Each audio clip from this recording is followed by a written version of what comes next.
All right, this is the Samsung Galaxy S21 5G. Let's get this review going.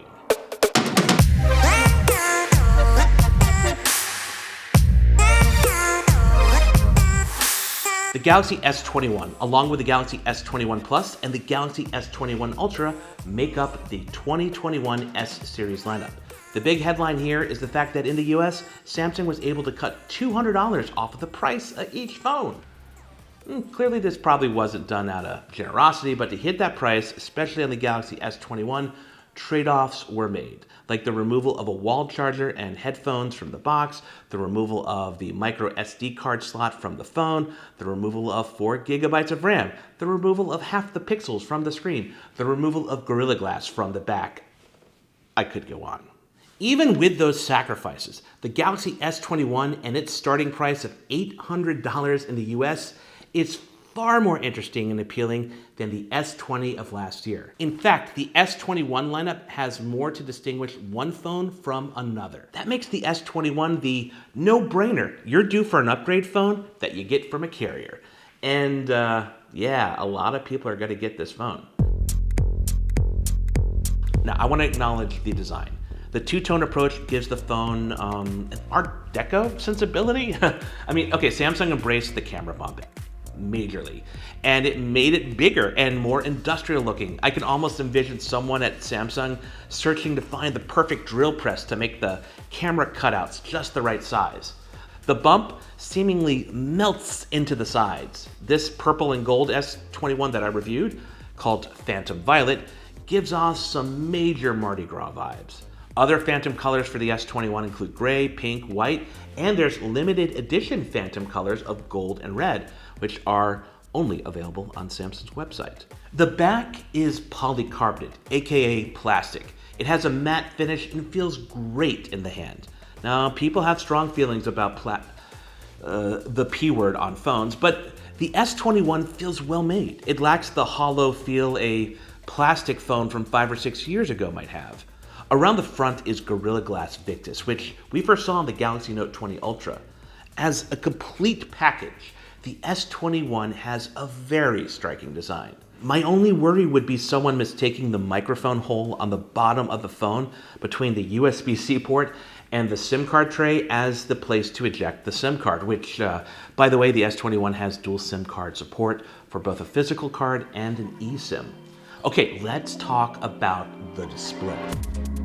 The hole punch display, which Samsung calls the Infinity O screen, is my favorite workaround for not having a notch or bigger bezels. The S21's flat display looks very contemporary. It has a full HD resolution, which is a step down from the Quad HD resolution on the S20. Now, I can't say that a full HD display looks better than a Quad HD one, because it just doesn't, but it's not as dramatic of a change when I'm using the phone every day. And I think a lot of that comes from the adaptive screen refresh rate that can go from 48 up to 120 hertz, depending on what's being displayed. And yeah, it just makes for a great experience. Now, a curious addition is the new Eye Comfort Shield setting, which is just like the blue light filter setting we've seen on previous Samsung phones, but it's automatically adjusted based on time. That's it. Okay, so powering the S21 is the new Qualcomm Snapdragon 888 chip, along with 8 GB of RAM, and yes, that's 4 8s. And I wasn't sure what to expect in terms of performance having 4 GB less RAM than the Galaxy S20. Now, in our benchmark test, the S21 scored better than last year's S20, and in use, it handled everything from photo edits to gameplay at 120 hertz just fine.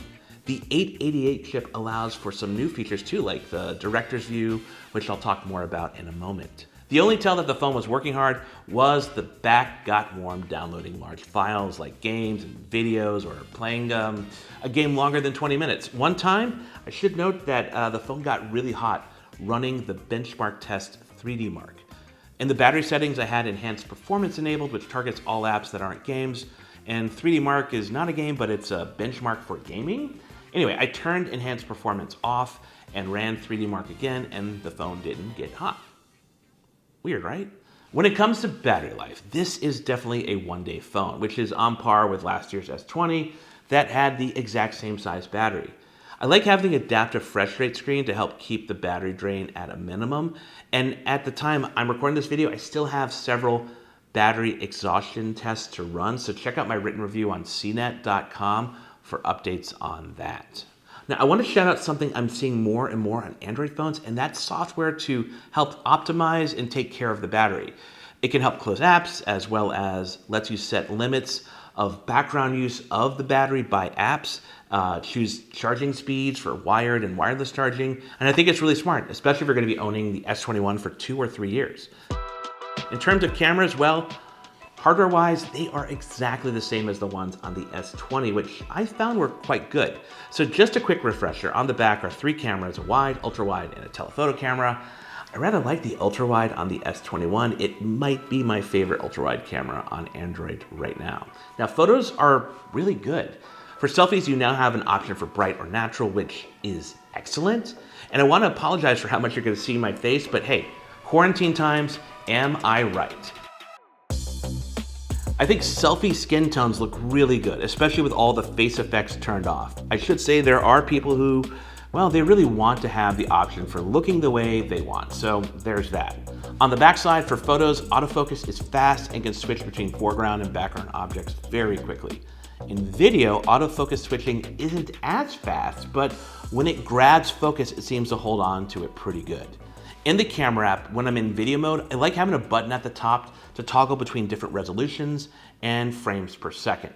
Now, one issue some people had with the S20 series last year was skin tone. So I took several photos of myself using the rear cameras in the default camera mode, the rear cameras in the default camera mode with the face filter turned off, portrait mode with skin softening set to 0, and pro mode. And as you can see, there are some differences. And again, some of this is going to come down personal preference, but I don't think it's as bad as some of the results we saw on the S20 last year. Samsung added a fun new video feature called Director's View.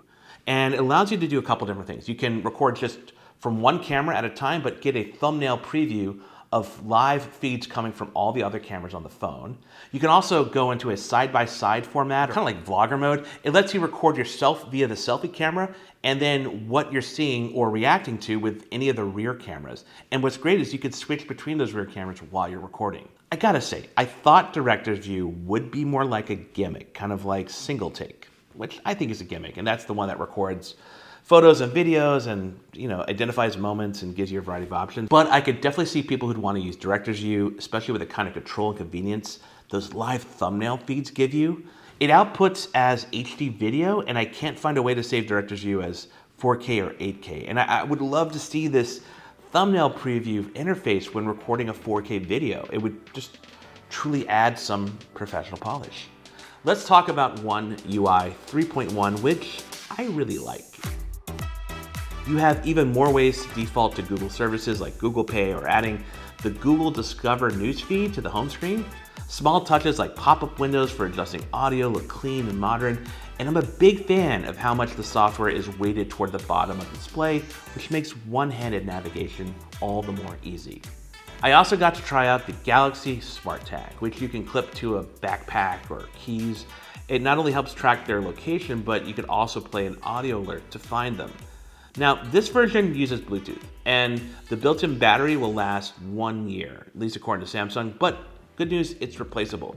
I really don't know how to review this thing, except long-term, just using it every day until I actually truly misplace or lose an item that one of these is connected to, and just hope that it works so I can find it.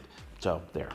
And last, let's talk 5G. The S21 supports both sub-6 and millimeter wave, meaning in the US, you have your choice of carriers for the S21, which is great. I still think 5G is not the sole reason to get this phone, but for many people, the S21 will be their first 5G phone. And as carriers and their 5G networks get better and have more coverage, you're gonna see your speeds and connections improve. Look, overall, the S21 is a significant rethink by Samsung, who may have tried to push the S20 a little too far into the premium territory last year. But I think Samsung found a good balance in terms of price and features and design on the S21. So, that's all I got. Make sure you check out my written review on CNET.com, where I go even more in depth on the S21 and its features. Oh, and also, check out my Galaxy S21 Ultra review video. But now, I'd like to hear from you. What do you think of the Galaxy S21? Do you like the approach Samsung took with it? Throw your thoughts in the comments.